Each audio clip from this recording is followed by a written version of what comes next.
I've been called out by a 1 million subscriber YouTube channel. Because I called out the 1 million subscriber YouTube channel. Yes, a channel that you guys might know, most definitely, Goosiest.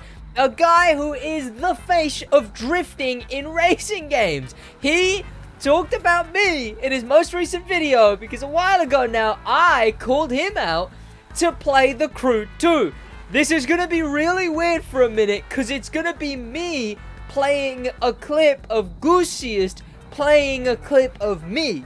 But here's the clip. Something funny. We got called out by another YouTuber. So let's watch that clip as well. This is a message to Goosiest and his audience. Goosiest, I know that you have been considering The Crew 2 for drifting. Let me help you make a decision. Not only do we have plenty of drift events, plenty of drift cars, but very recently we got 6 brand new all over the map motorsports parks for drifting for Chris Forsberg that are absolutely insane. But Mr. Goosiest, although it would be great if you just went on The Crew 2, I'd be happy. I've submit this clip to give you an offer. The map in The Crew 2 is rather big, so if you come on my channel or I go on yours, maybe both, I will personally show you around the best drift roads in the game and even show you which cars are the best to handle. It's up to you. I love your stuff, and of course, it's up to Goosiest. So this YouTuber wants me to play The Crew 2 with him. Let me know in the comments if I should or what do you think about that.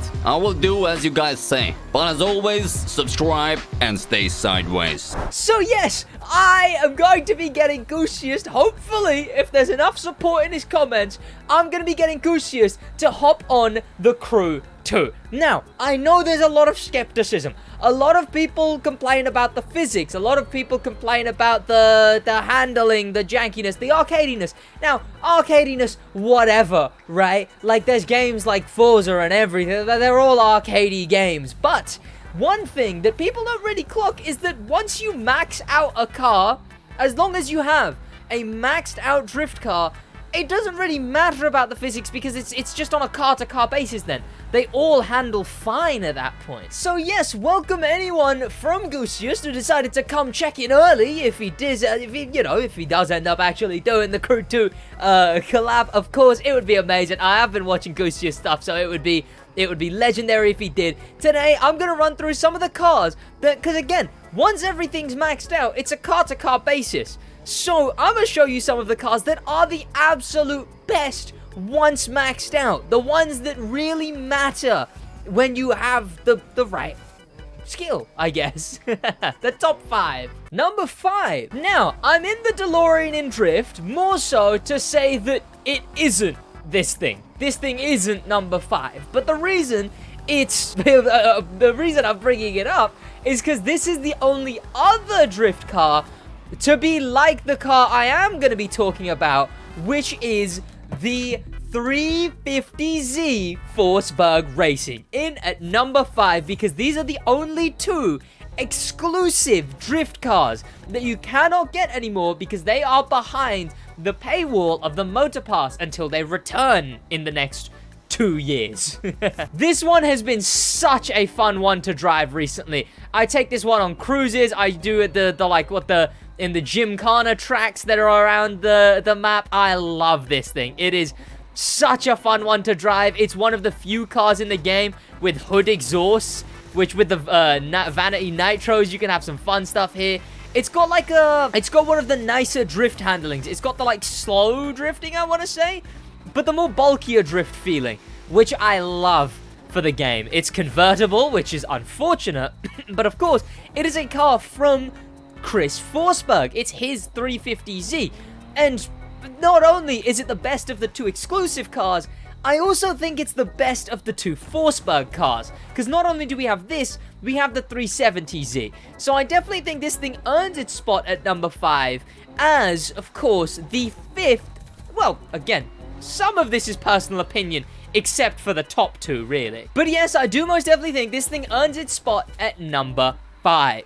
Now, number 4. Number 4 for me is the Ferrari 458 Speciale. Now, I know, right? Oh, it's drifting, but you're in a Ferrari or whatever, right? This thing is really nice. Trust me. When you actually start cruising in this thing, it's my favorite cruising drift car. I love hopping in this thing just to go out in the open world and drive endlessly. I've got a couple routes that I follow. There's the Dallas route that goes up to Vegas. There's the Las Vegas route, not the Las Vegas, sorry, the LA route that I follow. And there's obviously the one around New York. And this car is, yes, it's fancy, it's a Ferrari, whatever, but it unironically does handle really well for roads that you can just cruise on, especially if, to be honest, this thing's a lot better when it's stock. I much prefer this thing when it is stock, because, you know, it drifts a bit slower. It doesn't feel like it's trying to race away all the time. It feels like you're actually on a cruise enjoying some drifting. Before we move on to number 3, comment down below what your favorite drift car in the Crew 2 is. Which one of the drift cars do you like the most, and do you drive or prefer the most? It's bits like these, especially in the like forest routes, the forest drift routes that I follow. Those ones, this thing is gorgeous, especially when I play on PC and you've got the better reflections, better sharpness, all of that. You've got everything just looking top of the top, and you're in a reflective Ferrari with like the golden rims and the red and the it's gorgeous. This thing is absolutely gorgeous for stuff like that.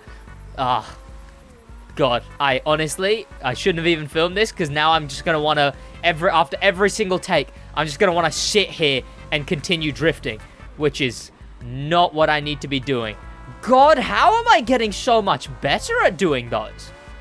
That was really, really, really nice. Now, let's be honest, this list wouldn't make sense without number 3. This thing is such a clear top drift car. Not only is the Skyline just an iconic car in general, not only is the Skyline an iconic drift car, an iconic race car, JDM car, sports car, everything the Skyline R34 holds as all of its accolades, this thing truly is also one of the better drift cars in drift. Like, look at that. It just, like, the handling is perfect. It's slow. It's smooth through the turns. You can, like, completely keep grip of it. It looks just gorgeous drifting. Like, look at this on this mountain road. It's,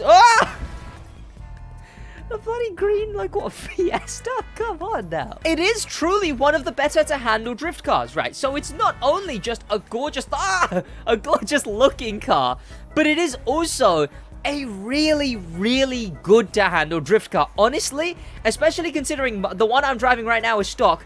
If Gusius does come on the Crew 2, considering that he's going to be on a stock account, which is probably going to be the worst thing to deal with, right? Because he's not going to have many parts or anything. The Skyline is probably what I'm going to recommend for him to buy as his first drift car. Like, look at this thing. God, traffic. I'm getting scammed. Obviously, you've got the, like, what is it? I'm going to get this wrong. Is it turbo? Is it supercharged? It's got that noise, the engine noise. It's got the, right? It's got that.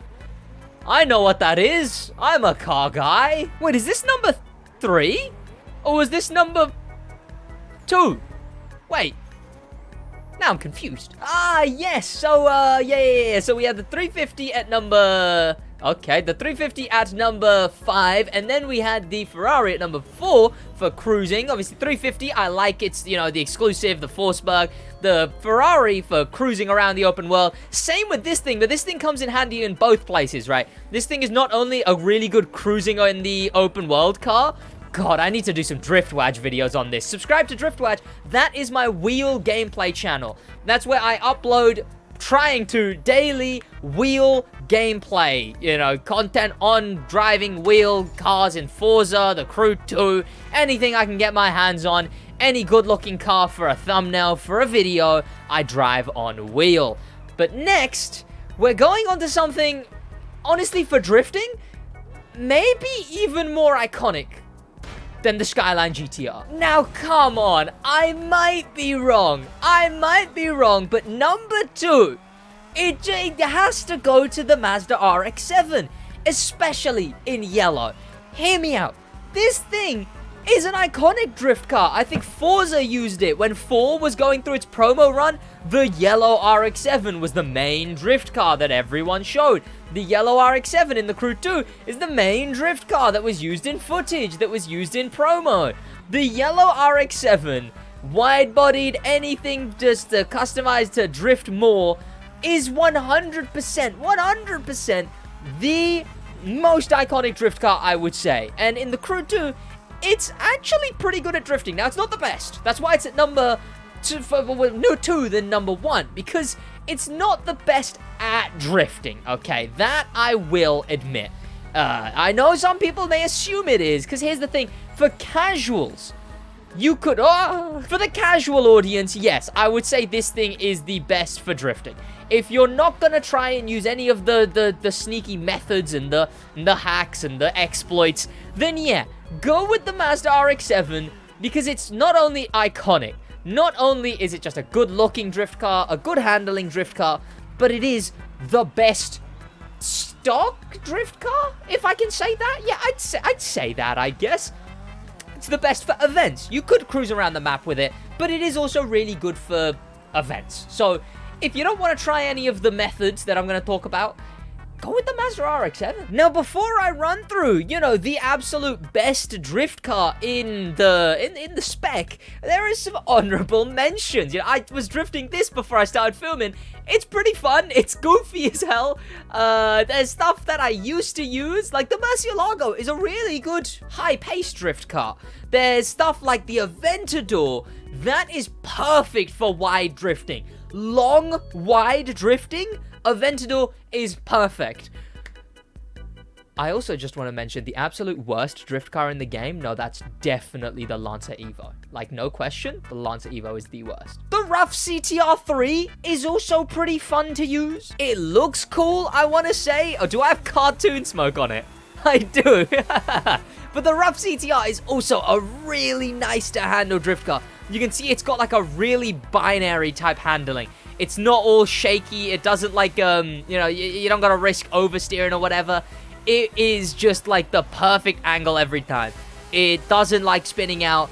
It's really, oh god, the Rough, god, now I want to have put it on the list. But it is in the honorable mentions category.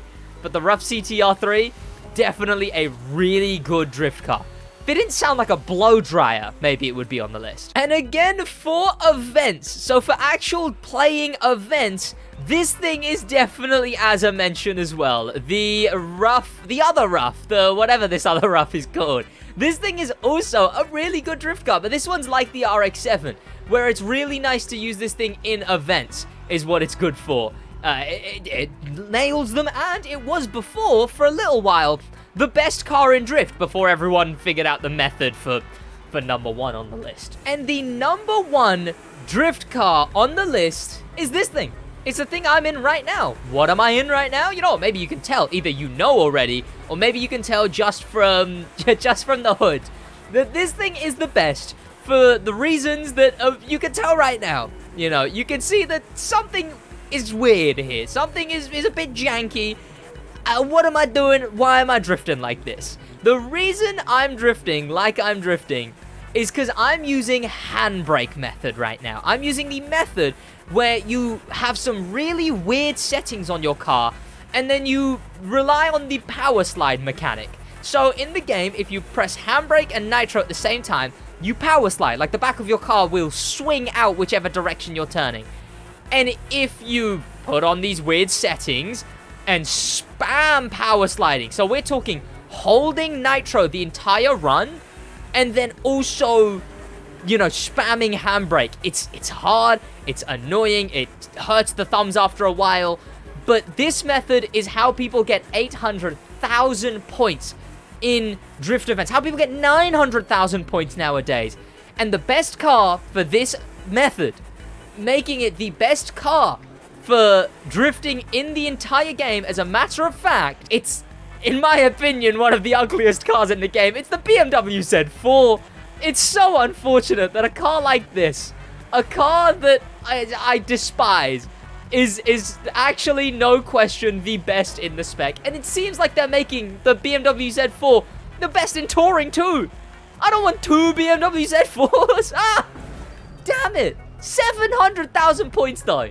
Like, you can see, it's crazy. It's crazy. This thing is by far the best. It's insanely overpowered, but only for that method. Now, if you do want a full guide on how to do this method, and I just generally have a drifting guide in the Crew 2, if you are just starting out and you want to make sense of the handling and the physics in the game, check out my How to Drift guide. It'll be linked in the description, and maybe it'll be in your recommended, you know, if you're watching because drifting and you watch this video because drifting and the Crew 2. If YouTube's smart enough, they'll put it in your recommended. But regardless, check out the drift guide, and if not, just check out one of my other videos that'll be in your recommended. Check it out. Subscribe with notifications on.